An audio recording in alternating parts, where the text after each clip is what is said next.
Hi, everyone, and welcome back to Lee's Journey to a Mary. I'm Lee.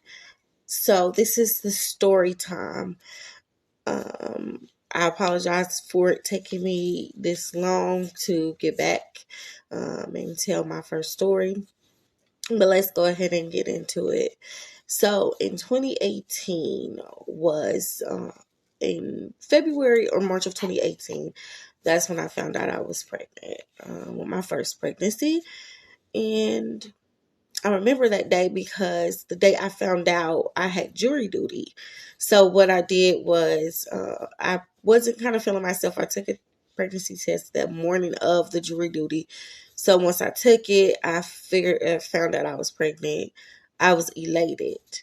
So the first thing wanted to do was make a doctor's appointment. So after my jury duty and everything, got home, made a doctor's appointment, and went to my doctor's appointment. So the doctor, because I wasn't really sure how far along I was, but at the time I knew I couldn't have been that far. But at the doctor's, he did go ahead and do an ultrasound that day. I believe it was a transvaginal ultrasound. And during the time he was doing the ultrasound, he asked me if I ever heard of ectopic pregnancy.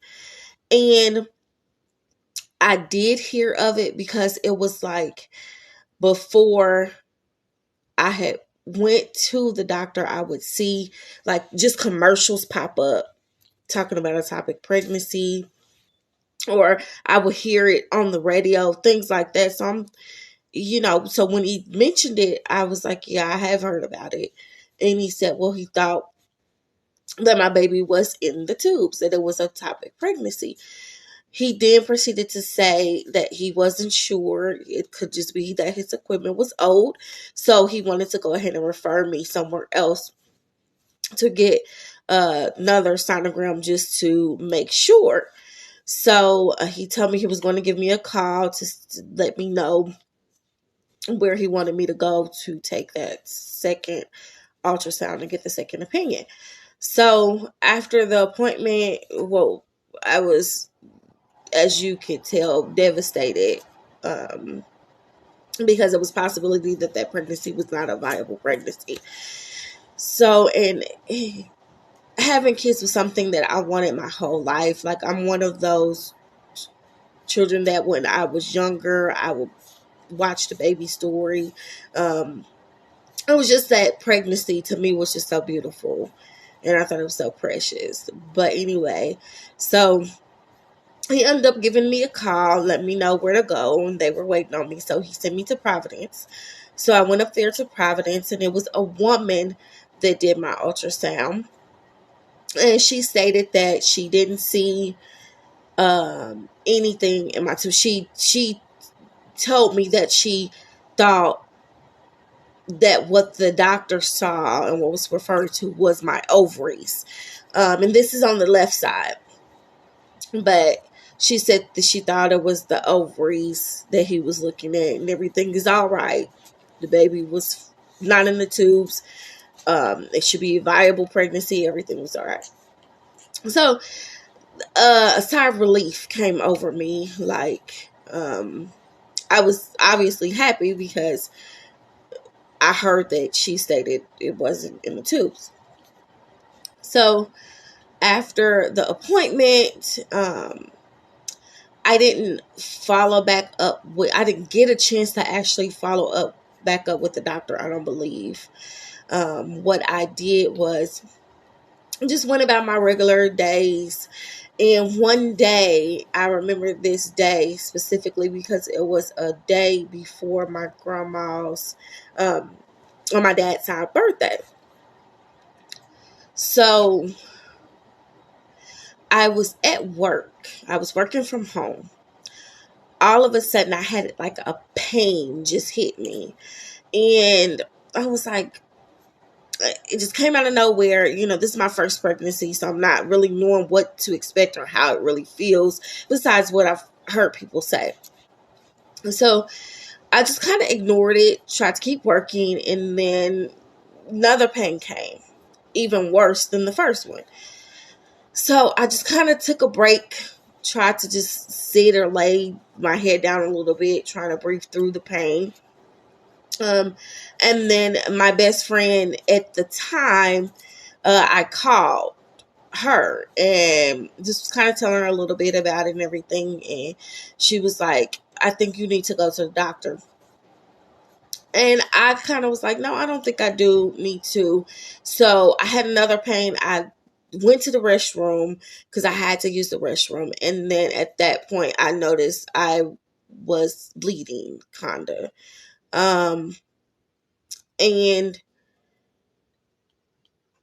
before I noticed I was bleeding, I believe I told her that I was just going to go lay down and try to just sleep it off. So what I said was that I'm gonna just take off of work for the rest of the day. So I emailed my supervisor, let them know the deal and everything. They said okay. So I was going to go lay down, and that's when I needed to use the restroom before I went to lay down. So when I go to the restroom and everything, she's like, uh she had already did tell me thought I needed to go to the doctor or hospital. And when I said no, I'm gonna just lay down, went to use the restroom, and then I noticed the blood, and she was like, no, you need to go. And I guess I was just kind of being hard headed at that time because I didn't really know what to expect, but like certain people in my family would kind of have some blood when they were pregnant. So I didn't really, I don't want to say I didn't think it was really that uncommon, but I was concerned. But since I had the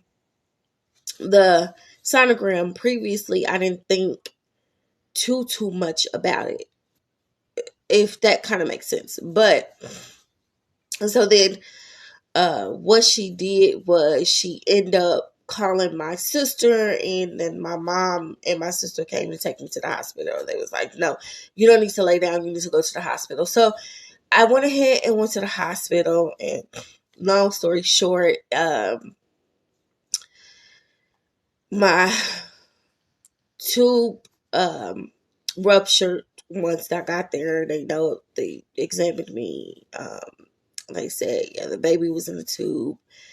Tube ruptured. I lost excessive amount of blood, so I had to have blood transfusions. Um, I had to have surgery, like emergency surgery, and they had to remove my tube along, with the baby that was in the tube. And the doctor had told me that if I would have waited any longer, I could have died.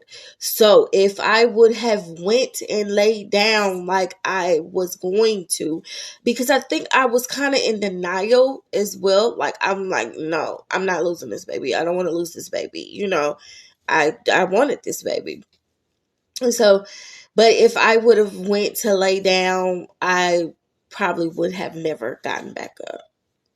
So, um, but that's the first story, and I was in 2018, and I remember the day was April the 2nd. Is when I had the rupture tube. So that wasn't even a month. Uh, it wasn't even so. I had the sonogram in at Providence, and she stated that the baby was not in the tube. Not even a month later, it ruptured. So yeah, that was a very unfortunate situation. I feel like it could have been prevented had that sonographer knew what she was really talking about.